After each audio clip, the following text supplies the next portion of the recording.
Chapter 12. For as long as I remembered, I had always been showered with compliments on being a clever, sensible man. I embodied an excellent academic performance. I got accepted into the reputable high school and later on into a medical school, a place where many people could only dream of. I, the forensic physician who countless of times over had been approached to become a medical professor. But right now, all of the compliments seemed like yesterday's news. I felt downright stupid. I looked at an empty magazine, void of loaded ammunition, before sliding it back into place. I placed it on the bed and stared out of the window. The intruder's gun was unloaded. A weapon that I hoped to protect myself was no better than a toy gun. If something terrible were to happen to me, I would get killed easily. After seeing the piece of note, the torrent of thoughts came rushing into my head. Tan and the prosecutor, Pert, must have been in contact with each other in some way, I assumed. They might be just acquaintances, or Tan might be the one who had abducted Pert. The latter seemed more plausible because, given the fact that Tan knew Pert so well that they had exchanged something like this, Tan should have told me in the first place. There was no reason to hide. That's why I hurried back to pack my things before bringing out the gun and studying it.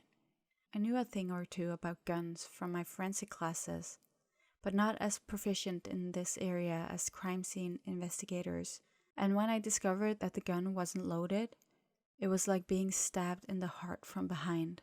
I couldn't stay here any longer. I had to run away. I had been tricked by Tan. I swallowed down this agonizing pain, but I couldn't waste my time here, feeling sorry for myself. I snatched my bag, half walking, half running, out of the room. Then suddenly, I heard the front door being unlocked, holding me in my track. My hands were cold and frigid from the fear. My heart was thundering so hard that it almost jumped out of my chest. Tan hastily swung the door open, raising his head to look at me while I was standing on the stairs. A look of unadulterated fright was evident on his face. "Where are you going?" I dropped my bag there and fled upstairs. I heard his footsteps chasing after me. I turned into the living room, slamming doors shut and locking it. I slowly stepped away from the door, and then came his knocking on the other side. "Bun, open the door! I need to talk to you!" There's nothing left to say to this murderer. I rushed to the window, looking down to evaluate whether it was possible to escape through this route. I was standing 5 meters away from the ground.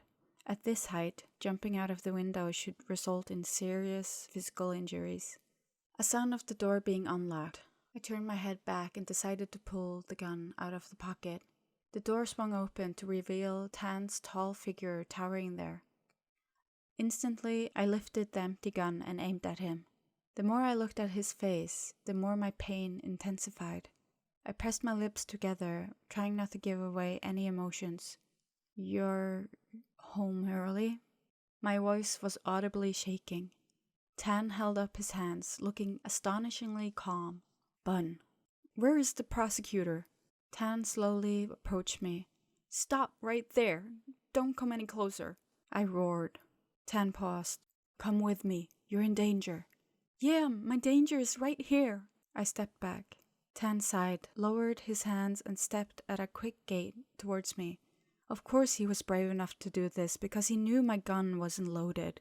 I quickly turned around. There was nowhere else to go except jumping through the window.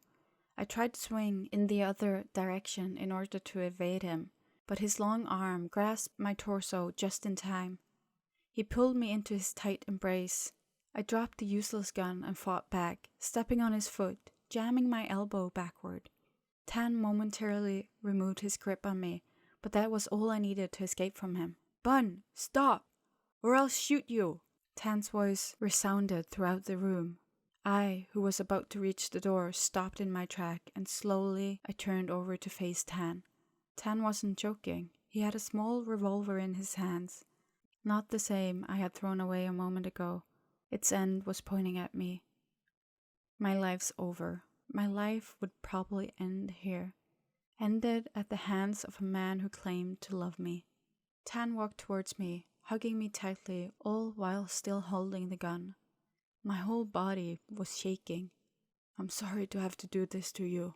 Otherwise, you wouldn't have stopped." I must have been trembling so hard that he could sense it. He grabbed my shoulder, slightly pushing me away from him. Tan's eyes fixed on my face. "I was just ordered to kill you." With that, my knee grew weak. "But I just couldn't do it, Bun. How could I?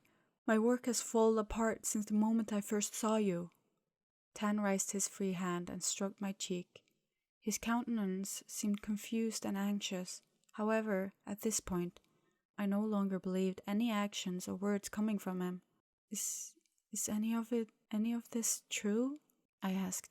My heart ached that it began to fill with pervasive numbness. My brain could no longer process much anymore. Tan went silent for a few seconds. "One thing is true. I love you." "No, I'm not buying any of this." "I want you to come with me. I'll take you somewhere safe. Please stay there until I've taken care of this mess." Tan lowered his head on my chest. "I'm begging you, Bun. I don't want you to die." "Who are you?" I balled my fist tightly. Tan looked up, and I saw that his eyes became red. "I was the one who broke into your house and threatened you on the first night. But I didn't kill Jane." His confession was like rubbing salt in my wound. The heavy weight feeling turned into a damn lump lodged in my throat. I was so angry with myself for letting him deceive me this entire time. Tan's approach was just a distraction to divert my attention away from him.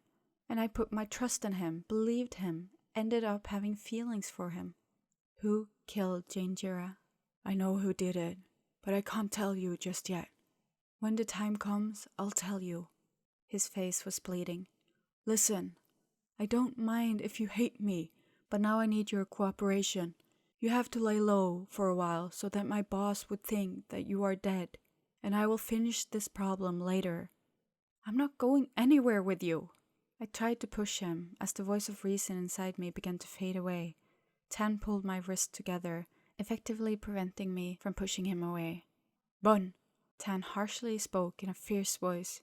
"You got no choice. If someone sees you out there, you're fucking dead.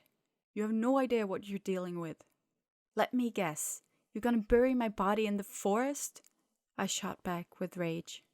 The squeeze around my wrist brought pain to me. I gritted my teeth. "You murderer!" "I never killed anyone." Tan drew his brows together. He looked hurt at the accusation. "Let's say if you do not cooperate, guess I have to force you." Tan lifted the barrel of the gun, aiming to my chest.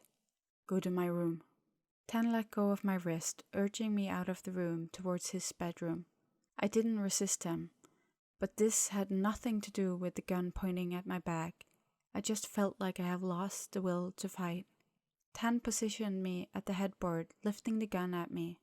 Then the man slowly backed away towards the wardrobe, opening it and taking something from the top shelf, a place where I didn't take a look.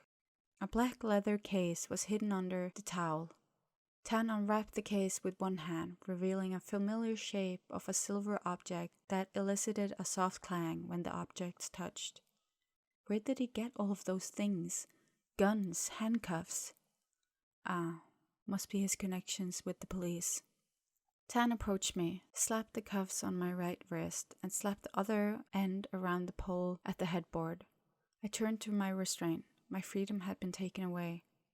"Tonight I will take you somewhere safe. You must not go anywhere. You stay put, okay?" Tan looked down at me, a remorseful torrid in the reflection of his gaze. He fished out the cell phone and took my picture before I could even respond. "I'm sorry. I have to make it look like I have detained you."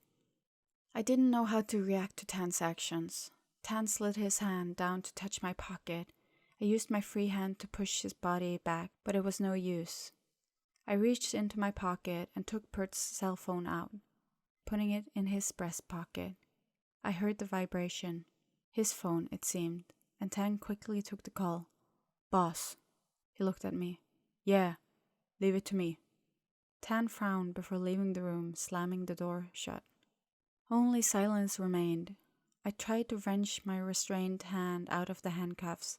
despite knowing that it was futile. It would only cause pain and a marred choker on my wrist. I scooted up against the headboard, drawing my knees up and wrapping my arms around them. If I made it out of here alive, I wanted to go home, wanted to go back to Papa and Mama, wanted to play games with my big brother. I also wanted to hang out with my fellow physicians. I leaned my head against the wall and closed my eyes. I didn't know if I would ever see them again. Then again, perhaps my sacrifice might keep everyone safe, especially my family in Bangkok. If I died, perhaps there would be no more death threats for those around me. Bun. I heard the sound of heavy footsteps running after me as I made my way towards the parking lot. I turned to the source of the sound. Prosecutor Pert's handsome face appeared in my line of vision. I smiled broadly. "Hello, Mr. Persecutor." I bowed to Pert slightly, and he pursed his lips. "I knew it was you. I was kind of recognize your name, Dr. Bunnigat. If it isn't Bun, the brainiac rogue?" Pert reached out to pat my shoulder. "When you entered the courtroom, you scared the shit out of me." I laughed. I too was shocked when I saw Pert as a prosecutor. "Yeah, I'm replacing Professor Apirak. I look forward to working with you." Pert smiled. The man looked happy. "I'm so fucking shocked I met you here, man. Since I got back home, I've had no friends to hang out with. Are you running off to the hospital already?" "Yeah, I have to dissect a body." I just found out that Pert came from this province. He must have been sent to obtain a good education in a high school in Bangkok so that he would get admitted to a university in Bangkok. "Okay, this is as far as I can go. Gotta hurry back." Pert looked at his watch, his other hand in search of something in his bag. "I saw you practically ran out, so I ran before I lost you. And forgot my phone in the process. Give me your number. We have to stay in touch, man." "Sure." I tried to find some piece of paper, but too late. Pert handed me a note. It was a post-it note, orange. There was someone's number already written on it. What is with this Nat's number? Perplexed, I accepted the note from him. Just write yours down. It's the only piece of crap on me." I took a glance at the prosecutor. All my life I had seen many good-looking guys, but not a single one could have toppled Pert in terms of looks. With his light complexion, Pert was handsome, tall, and nice. All in all, an A-type personality. It wasn't a surprise that he got all the girls and ended up screwing them. "You're still hot, dude? Give me the Nat girl's number. I'll ask her out." I turned the note over and wrote down my number. "Why would I do that? She's pretty, big tits, just my type." I returned the note to the man in front of me. "Who isn't your type?" was more of a question to ask. Pert took the note and put it in his pocket. He pondered. "Teacher Fanny, for one, is not my type." Pert and I burst out laughing at the same time. The stress of having to adjust to my new environment began to alleviate. It's a delight to meet an old friend. After this, I thought that Pert and I would be seeing a lot more of each other, even though I disapproved of Pert's action of dating multiple women at once back in the olden days. That was ages ago. Now we were both adults. It would be best to befriend with people we had already acquainted with. We may need each other's help one day. I was jolted awake by the sound of the door opening. I had to squint my eyes against the light that was spilling into the room. Tan's bedroom was now pitch black and cold. I must have leaned against the wall and fallen asleep from exhaustion until it was now dusk. The person who opened the door flickered on the light, and the sudden brightness made my vision blur for a good moment. "Let's go." Tan stepped towards me, uncuffing me with a small key. "Go where?" As soon as my hand was free, I abruptly retracted my hands to avoid his touch. "Go hide." Tan scowled, seeming irritated for some reason. "I thought we were past this." I clamped my mouth shut. I'd never seen so much rage in him before. It seems like Tan tried to quell his temper and spoke to me in a gentler tone. "It's for your own safety. You're coming with me. I'll give you 2 options. 1, come with me willingly, or 2, I'll drag you there by force." I don't want to opt for the later, all right? Because you will get hurt, and I would never forgive myself. I eyed Tan. I was terrified of his steel gaze. However, above all, I wanted an explanation as to what exactly was going on. Who had sent Tan here? Who was he involved with? How was he involved with Janjia's death? And where is he taking me? Will he kill me? When Tan saw me sitting there in silence, he exhaled through his mouth. You won't make this easy, will you? I was still hugging my knees to my chest, unmoved. Tan? I uttered his name. Came his reply. I don't have a choice, do I? No. Tan grabbed my arm. Get up. We don't have much time. Who are you? I may sound like a madman with my repetition, but this question had been floating about my head with no way to shake it off. Who is the man I fell in love with? The man who, needless to say, ended up betraying me in the most painful way? I don't have a clue. Tan reached out and cradled my face, tilting it up. Then he bent down to kiss me on my forehead. My eyelids fluttered close. I trembled uncontrollably.